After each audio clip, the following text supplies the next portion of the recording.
कुछ लोग ये भी तर्क करते हैं कयाधु और हिरण्यकश्यप से भक्त प्रहलाद जी से बच्चा कैसे हुआ।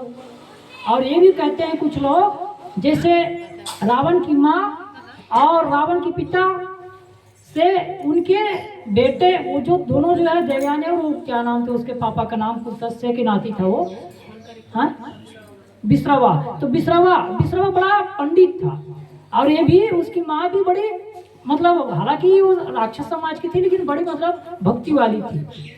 लेकिन लोग ये तर्क करते हैं वहाँ रावण कैसे पैदा हुआ। लेकिन ये गारंटी के साथ कहता हूँ, यदि आप गर्भ में संस्कार दिए हैं बच्चे को, तो बच्चे कभी रावण नहीं बनेगा, दुर्योधन नहीं बनेगा, कंस नहीं बनेगा, हिटलर नहीं बनेगा, तैमूर नहीं बनेगा, औरंगजेब नहीं बनेगा, आतंकवादी नहीं बनेगा, घूसखोर नहीं बनेगा, मिलावटबाजी नहीं बनेगा, और रिश्वतखोरी करने वाला नहीं बनेगा। यदि गर्भ में संस्कार दिए तो, यदि गर्भ में संस्कार नहीं दिए हैं तो बच्चा कुछ न कुछ बनेगा। अब देखिए हिरण्यकश्यप और कयाधु, इसकी कहानी आप छोटी सी 2 मिनट में सुने, ज्यादा नहीं, शॉर्टकट में सब जानते हैं। कयाधु बहुत भक्ति वाली थी। हिरण्यकश्यप कभी भगवान का नाम नहीं लेते, कभी नहीं लिया अपने जीवन में। लेकिन एक समय जब कयाधु के साथ नई शादी करके जब आया था, तो उसको अचानक देवता लोगों से लड़ाई करने का अवसर मिला। तो जब लड़ाई में गया तो वहां विष्णु भी आए हुए थे, विष्णु बैठ करके देख रहे थे। तो देवता लोग हार गए। जब देवता हार गए तो विष्णु ने आक्रमण किया, तब वो जो क्या है हिरण्यकश्यप हार गए। जब हार गए तो वो बार बार विष्णु विष्णु विष्णु ऐसा बोलने लगा। जब बार बार विष्णु विष्णु बोला तो उसकी पत्नी जब मतलब घर में आया तो उसकी पत्नी ने पूछा, हमारे महाराज साहब, मतलब मेरे राजा साहब, क्या हुआ आज की लड़ाई में, किसकी जीत हुई?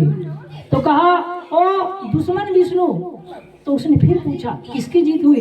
कहा दुश्मन विष्णु। कहा किसकी जीत हुई? कहा वो पाखंडी विष्णु। कहा किसकी जीत हुई? कहा विष्णु। किसकी जीत हुई? कहा विष्णु। किसकी जीत हुई? बस विष्णु। अब विष्णु विष्णु ही कहने लगा, दुश्मन पाखंड छोड़ दिया। तब जब विष्णु ही विष्णु कहने लगा, उसकी पत्नी कयाधु ने सोचा ये अच्छा समय है, इसी समय गर्भाधान होना चाहिए। तो उसने उसी समय गर्भाधान का प्रावधान किया और उसी समय उसको गर्भाधान करवाया। और वही जो विष ठहरा, तभी वो कहा जाता है जिस समय तक वो उसके साथ रहता और वहां से बाहर आया था, उस समय तक वो विष्णु ही विष्णु कहने लगा था। कोई हिरण्यकश्यप। अब ये विष्णु ही विष्णु जो कहने लगा था, तो इसी का संस्कार बीज बच्चे के अंदर पड़ा। तब कहा जाता है कि गर्भ में ये कहने लगे विष्णु आय नमः। अब ये हकीकत को बाद में कहेंगे, लेकिन शॉर्टकट में ये कहने कहानी हमें ये दर्शाती है कि बिल्कुल बिल्कुल सही बात है। यदि आप उस समय अच्छा संस्कारी मन से आप जीवन जी रहे हो तो आपके बच्चे संस्कारी पैदा होंगे। जरा भी कुछ संस्कार है तो कुछ संस्कारी होंगे। तो पहले संस्कार होता है गर्भ संस्कार। चलो पहले संस्कार नहीं दे पाए, गर्भ संस्कार कोई बात नहीं, भूल गए। लेकिन गर्भ संस्कार नहीं दे पाए तो जब 9 महीने के बच्चे हो गए, तब तो बैठ कर को गीता भागवत बीजा ग्रंथ कुछ ना कुछ तो करो।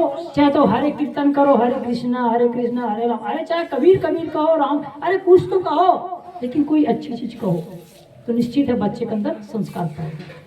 मैं तो नहीं जानता मेरी माँ ने क्या कहा, लेकिन इतना जरूर जानता हूँ मेरी माँ त्याग वैराग वाली थी, अभी भी है, और उसके अंदर बड़ा अच्छा गुण था। लेकिन पिताजी अपना उनका स्वभाव, वो भी कबीरपंथी थे, कभी कोई चीज खाए पिए नहीं है, और पिताजी अच्छे रहे, लेकिन उसका स्वभाव एक अलग, मतलब सबका एक अलग अलग स्वभाव होता है।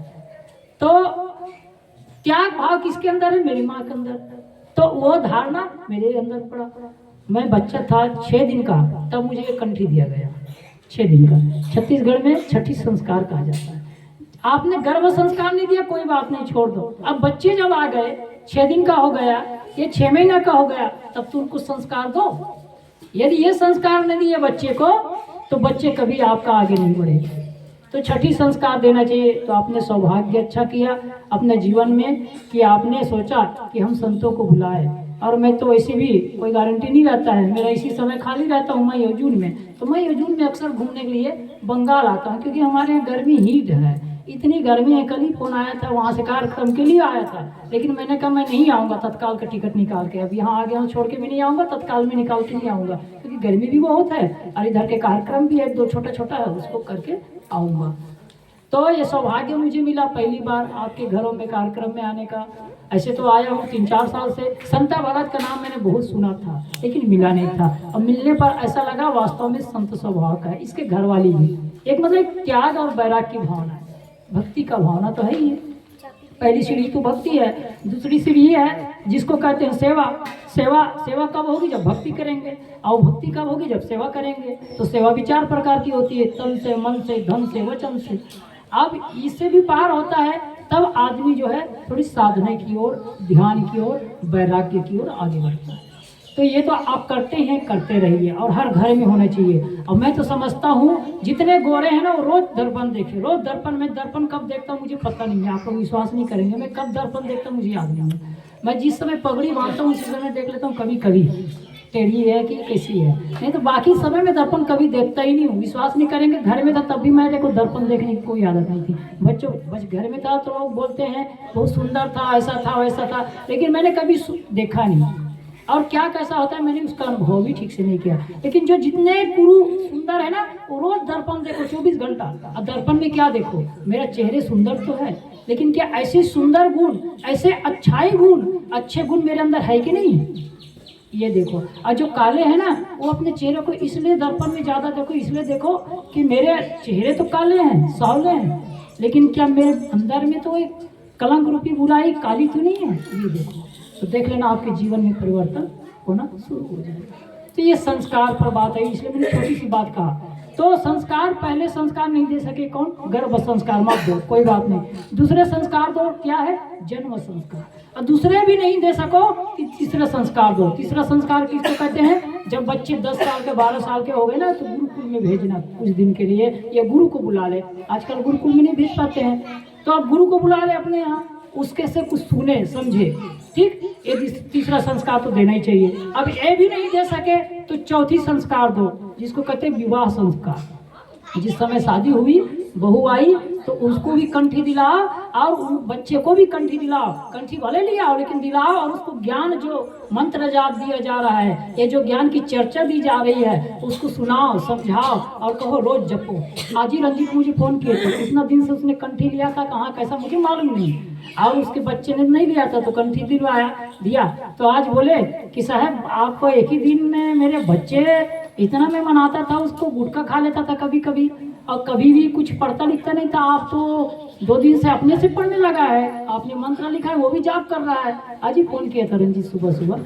तो कहने का मतलब ये है कुछ ना कुछ बच्चे को संस्कार दो, तो आज वो भी कर रहा है। दूसरी बात, आप दीक्षा संस्कार नहीं दे सकते 12 साल में, 10 साल में, तो विवाह संस्कार दो। जब आपकी शादी हुई तब अच्छा संस्कार दो। इस समय भी नहीं दे सके कोई बात नहीं।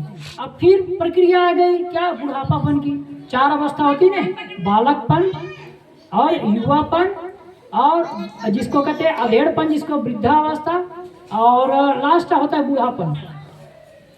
तो 4 अवस्था, तो 4 भाग में बांटा है सन्यासियों लोग ने, मतलब जो ऋषि मुनि लोगों ने कहा है 25 साल तक ब्रह्मचर्य का पालन करना चाहिए, कम से कम 25 साल ब्रह्मचारी रहने चाहिए। तो 25 साल ठीक है ब्रह्मचारी, 50 साल के अंदर शादी कर लो, परिवार में रहो, समाज में रहो, लेकिन 50 के बाद 75 हुआ तो अलग संस्कार। मैं कहा करता हूँ आदमी जो है अक्सर जो है 4 पैर से चलता है, मरने के बाद बिना पैर के चलता है।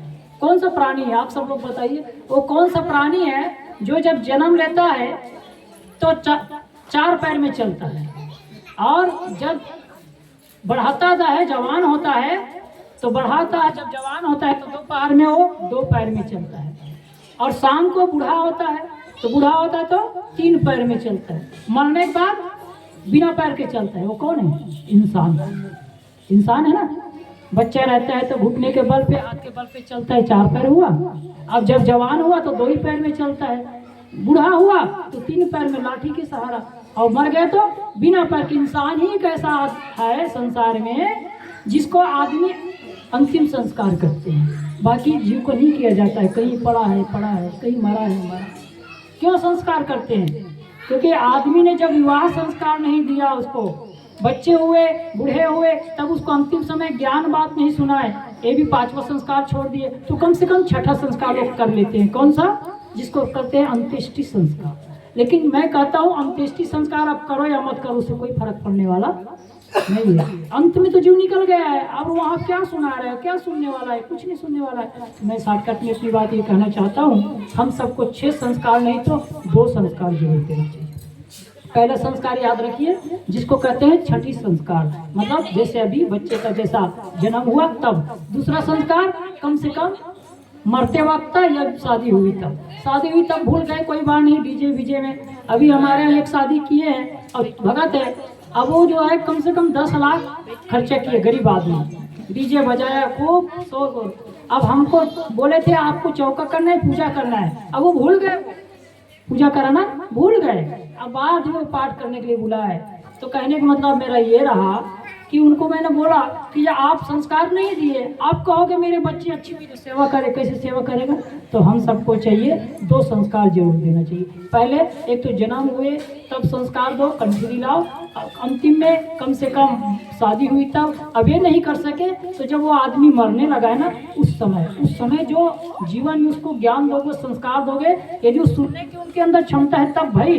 यदि कान से भी बहरा है, आँख से भी दिखाई नहीं पड़ता है, मुंह से भी वो कुछ खा पी नहीं सकता है, ऐसी अवस्था में उसको कुछ राम राम कहो तो कुछ सुनने वाला नहीं है। कब सुनेगा वो, जब उसके अंदर कुछ न कुछ शक्ति हो। तो हम सबको ये 2 संस्कार जरूर देना चाहिए। तो समय कर रहा है इनका, एक छोटा सा माँ बाप के बारे में भजन सुन ले। आप सब लोग सुने हैं कई बार, और माँ बाप के भजन इसलिए कहा करता हूँ, दुनिया में यहाँ सभी लोग हैं जो दगा दिया करते हैं। दुनिया में सभी लोग हैं जो दगा दिया करते हैं, माँ बाप और गुरु हैं, माँ बाप और गुरु हैं जो सच्चे दिल से दुआ दिया करते हैं, सच्चे दिल से दुआ दिया करते हैं। दुनिया की सभी चीज़ यह रिश्वत से मिला करती है, दुनिया की सभी चीज़ यह रिश्वत से मिला करती है। माँ बाप और गुरु का आशीर्वाद किस्मत से मिला करती है, किस्मत से मिला करती है। मिलती है ना, किस्मत वाले होते हैं जिसको माँ बाप और गुरु का आशीर्वाद मिलता है। तो माँ बाप और गुरु से बड़ा कोई भगवान नहीं है, और इन्हीं के देवता, इन्हीं के पूजा कर रहे हैं। मातृ देवो, पितृ देवो, आचार्य देवो, अतिथि देवो।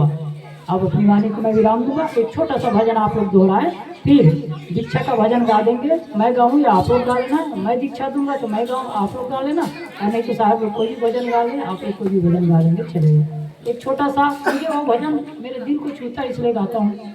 हर बात को तुम भूल